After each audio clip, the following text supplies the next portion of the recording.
Boa noite. Meu nome é Paulo Roberto Lucas de Oliveira, sou conhecido como Paulo Oliveira, e a partir de agora eu vou substituir o professor Sérgio Munhoz nas aulas de endomarketing para vocês, turma de RH. Sem detrimento do que já foi discutido, nós vamos iniciar chamando esta aula de aula 1, e vocês vão ver que a partir daí é que começa a surgir essa ideia de endomarketing, né? Mas eu não vou discutir agora o conceito de endomarketing ainda, tá bom? Vamos discutir o que é empresa orientada para o mercado, quem foi que trouxe esse conceito para as empresas, e a partir daí nós vamos discutindo, evoluindo e até chegarmos no conceito de endomarketing, que foi criado aqui no Brasil, não foi criado fora do Brasil esse conceito, mas não vamos antecipar, vamos primeiro entender o processo de empresa orientada para o mercado e a partir daí vamos encaixando o nosso conceito de endomarketing e discutindo aí as ferramentas que a empresa dispõe para colocar isso em prática. Tá bom? Então, vamos lá? Empresa orientada para o mercado. Vocês vão ver que, embora seja um tema muito interessante, mas na prática nem sempre as empresas fazem isso. Muitas vezes as decisões que são tomadas na empresa são voltadas para um negócio chamado lucro, certo? E nem sempre, quando uma empresa é focada no lucro, ela está atendendo o mercado. Não é muita verdade isso. Mas vamos ver então o que essa frase significa e como é que nós de marketing podemos pensar melhor em atendimento ao mercado. Tá bom? Vamos começar aqui citando um autor, Regis Maquina. Ele escreveu um livro, já tem um bom tempo, chamado Marketing de Relacionamento, onde ele dizia o seguinte: o foco principal de marketing não é vender. O foco principal de marketing é estar próximo ao seu cliente. E com isso, o cliente precisando, ele primeiro vai buscar você para atender às suas necessidades e desejos. Então, não é um esforço de vendas, mas é um esforço de estar próximo ao cliente para quando ele precisar, você puder atendê-lo. Isso ele chamou de marketing de relacionamento. E no livro dele, ele cita o que seria o novo marketing, né? Uma nova visão de marketing, já lá no passado. Então, eu tirei aqui 4 observações dele. Na verdade, são 5 que ele coloca, mas uma ele coloca assim, eu desconsidero, porque ele fala assim, o novo marketing é como ir à lua. Né? Ela está sempre mudando de posição e você tem sempre que recalibrar as suas ações. Mas eu acho isso óbvio demais. Mas vamos ver as outras 4 opiniões que ele coloca, ou ensinamentos que ele coloca sobre o novo marketing.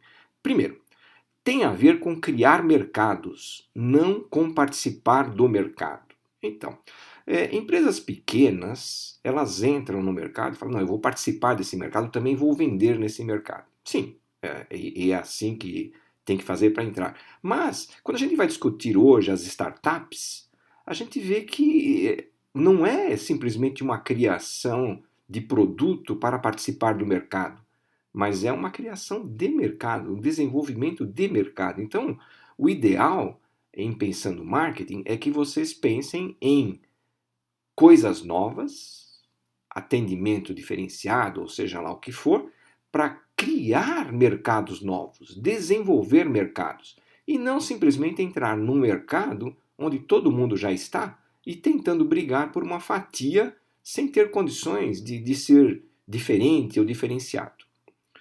Segundo, tem a ver com processos, não com táticas promocionais. O que quer dizer isso? Bom, no passado se deu muito valor à questão da comunicação. Então uma comunicação boa resolve. Uma comunicação inovadora resolve. Bem, pode resolver no primeiro momento para chamar atenção, mas não é esse a finalidade, né? Chamar atenção só naquele momento? Não, não é isso. Então, Devemos nos preocupar com táticas promocionais? Sim, desde que, antes disso, os processos digam que a sua empresa é diferenciada.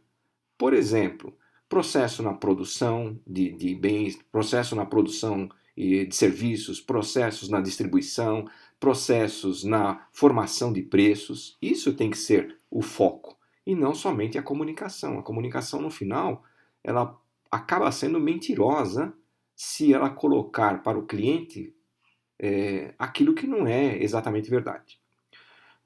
Terceiro, é qualitativo e não quantitativo. No passado você deu muito foco à questão de, nossa, como essa empresa vende bastante, vende bastante, vende bastante. Ok, é importante vender? Lógico que é o objetivo de toda empresa, mas o foco não é vender mais, o foco deveria ser atender melhor às expectativas do cliente. Atender melhor. E isso é qualitativo e não quantitativo. E, por último, marketing não é função só da área de marketing ou do diretor de marketing, né? Marketing é a função de todo mundo na empresa. O pessoal de produção, quando melhora o produto para atender as necessidades do cliente, está fazendo marketing, né? O pessoal de finanças e produção que reduz custos e faz com que a produção, né, a distribuição, a colocação desse produto no mercado seja mais barata para ter e isso reflita no preço, está fazendo marketing, né? O pessoal de comunicação que vai buscar alternativas para mostrar para o público que o produto existe, que o produto tem as qualidades que ele está anunciando, está fazendo marketing. Portanto, marketing, todos na empresa teriam que pensar marketing. Desde a telefonista ou telefonista que atende e derruba a ligação, por exemplo, está fazendo um péssimo marketing, né? Quem liga para o cliente às 10 horas da noite, às 11 horas da noite, para oferecer produto, está fazendo um péssimo marketing. Não é assim que funciona.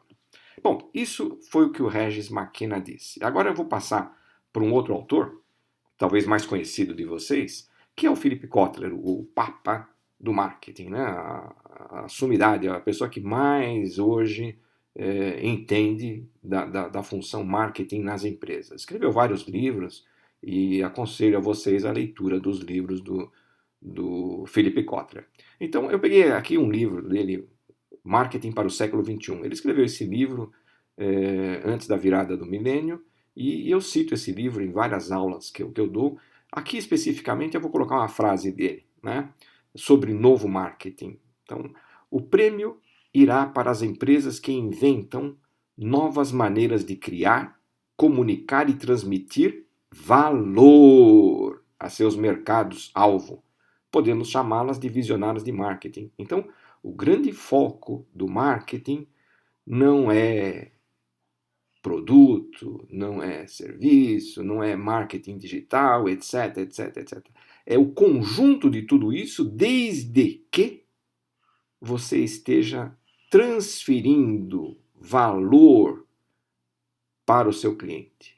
Então, quando o cliente compra um produto, quando o cliente compra um serviço e usa esse produto e serviço, ele tem que perceber que ali ele está ganhando alguma coisa, ele está ganhando valor, né? E aqui eu já vou antecipar uma discussão que a gente vai ter lá na frente sobre preços.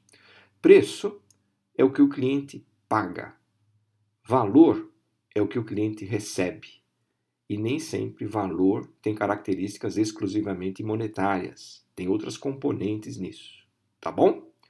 A partir daí, vamos então mudar de autor e vamos para quem escreveu o livro A Empresa Orientada para o Mercado, George Day.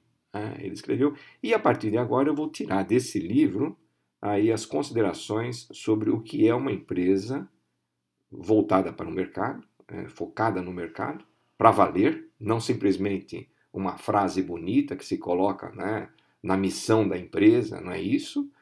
O que precisa para ser feito. Vocês vão ver que é bem lógico, é bem racional, mas depois vocês vão começar a olhar as empresas e vão ver se as empresas realmente fazem isto. né? Poucas fazem, tá bom? Então vamos lá. Característica da empresa orientada para o mercado.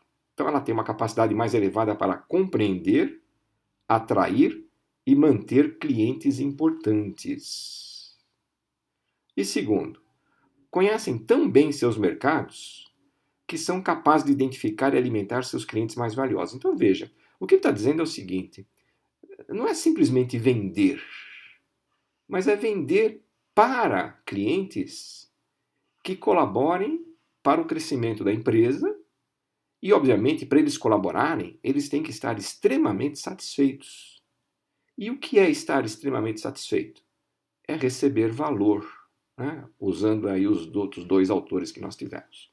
Bom, vamos avançar. Aí ele diz o seguinte: para uma empresa ser orientada para o mercado, ela tem que ter aí um tripé. Ela tem que estar baseada em cultura, aptidões e estrutura. Então, vamos ver o que cada um desses três itens quer dizer e depois vamos ver o conjunto deles para onde nos leva. Então, primeiro, promover uma cultura voltada para fora da empresa através de valores, crenças e comportamentos dominantes. O que significa isso? Significa que os valores que a empresa tem são compatíveis com os valores que o mercado tem. Então o mercado vai ver na empresa uma continuidade da sua própria existência. É isto, certo? Em alguns momentos, os valores da empresa são tão fortes que acabam influenciando o mercado a mudar os seus próprios valores, né? Segundo, desenvolver aptidões específicas para sentir o mercado, relacionar-se com ele e ter uma visão estratégica avançada. Isso significa acompanhar o mercado, perceber o que o mercado quer, quais são os rumos que esse mercado vai tomar e se antecipar a isto, né? Então, significa desenvolver na empresa conhecimento de mercado e capacidade de atendimento ao mercado. E terceiro, para que possa atender, ter uma estrutura que possibilita antecipar as mudanças nas exigências dos clientes e nas condições do mercado. Então, aqui sim, agora voltando para dentro da empresa, né, aptidões significa ter tecnologia, ter capacidade de observação, ter entendimento, e ter uma estrutura significa ter as condições para que cultura e aptidões se unam e sejam transferidas através de produto, através de serviços, né, e principalmente através do marketing, para o mercado. Bom, algumas considerações para cada um desses itens do tripé.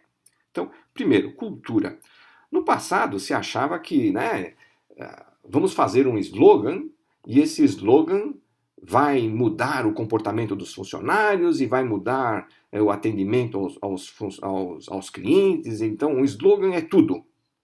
Não é verdade, né? Slogan é uma frase, ela pode ser motivacional, pode ser o que for, mas se por trás disso não tiver uma crença, não tiver valores sedimentados, essa frase não vai servir para nada, não é verdade?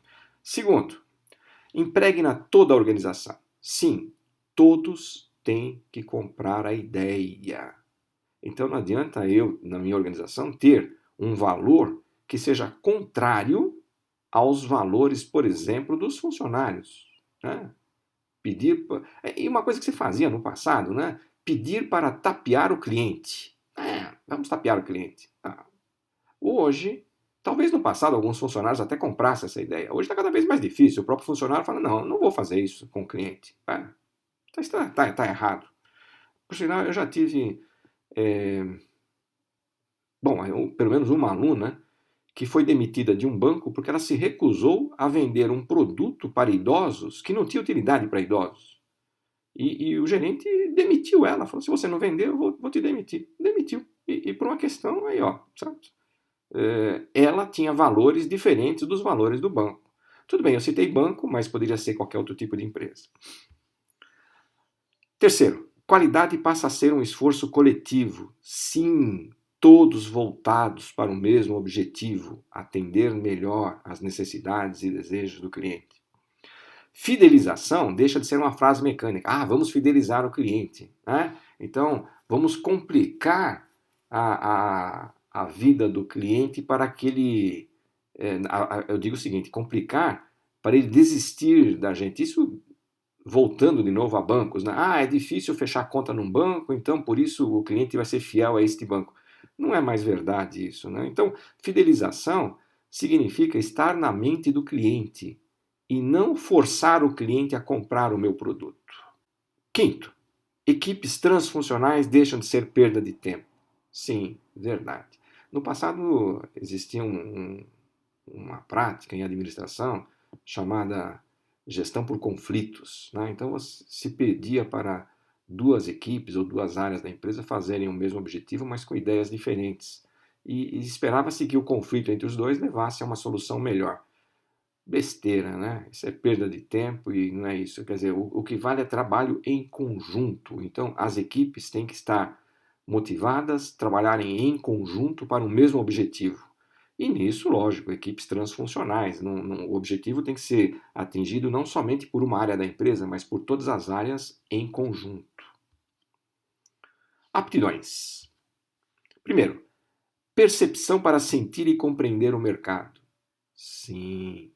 E aí, lógico, fazer pesquisa, fazer observações, entender para onde vai o mercado, né? Não é simplesmente assim, bom, eu acho que o meu produto é o melhor e o cliente quer e tem que comprar o meu produto. Não é bem assim. Segundo, ser mais rápido que os concorrentes. Bom, isso nem precisa ser discutido, não é? Terceiro, estabelecimento de relações estreitas com os clientes mais importantes. Sim, isso chama-se parceria. Quarto, clareza de visão estratégica para antecipar riscos e oportunidades. Bom, isso a gente vai ver um pouco mais a fundo em planejamento estratégico, né? Oportunidade e risco podem ser a mesma, oportunidade e ameaça podem ser a mesma coisa, desde que eu tenha aptidão para aproveitar esse momento e transformar aquela ameaça em oportunidade. Caso eu não tenha aptidão, será realmente uma ameaça. E quinto, ser mais proativo do que reativo, ou seja, se antecipar. Não esperar as coisas acontecerem para aí fazer as mudanças. Eu sei que é difícil ser proativo em relação a ser reativo, mas o ideal é que uma empresa seja mais proativa do que reativa. E por último, vamos falar da estrutura, né? Ou seja, contexto específico no qual cultura e aptidões estejam encaixadas e ativadas. Eu falei isso ali no slide anterior e é verdade. Então a empresa tem que ter condições para juntar as duas coisas, tanto cultura e aptidões, e transformar isto em atendimento para o cliente. Todos os fatores são orquestrados e conectados com o foco estratégico no mercado. Ok, acho que é a conclusão do que nós falamos antes. Os fatores se complementam e se apoiam, ok. E não deve ser uma camisa de força que iniba o aprendizado e o aperfeiçoamento. Ou seja, existem, logicamente, nas empresas, métodos, processos, e que às vezes dificultam uma mudança, um aperfeiçoamento. Isso não deveria existir. Ou seja, se você tem um método, um processo que está atrapalhando o desenvolvimento da empresa, vamos fazer todo esforço para mudar isso e agilizar o processo de mudança, tá bom? Se nós fizermos isso, que vantagens nós podemos já prever com relação à atuação da nossa empresa no mercado? Bom, primeiro, clientes leais tendem a ser mais lucrativos do que os outros. É verdade, né? Ele pode até reclamar do produto, mas se ele gostar da empresa e da marca, ele for leal, ele vai nos avisar do que deve ser feito, ele vai dar sugestões, e vai comprar o nosso produto. Segundo, se a empresa estiver obedecendo a esses três pilares, trabalhando em conjunto com tudo, nós teremos funcionários mais satisfeitos, funcionários que vão abraçar o objetivo da empresa. E a gente lá na frente vai chamar isso de endomarketing, tá bom? Então, funcionários satisfeitos são mais produtivos e os custos de rotatividade mais baixos. Ótimo. Terceiro, produtos com maior valor podem ter preços maiores. Sim, também a gente vai discutir isso na questão de formação de preços. E quarto, com clientes satisfeitos, a empresa pode erguer barreiras à atuação dos concorrentes. Verdade também. Então nós temos grandes vantagens aí em criar ou desenvolver uma empresa que seja assim claramente orientada para o mercado, dentro dos itens que nós estamos discutindo aqui.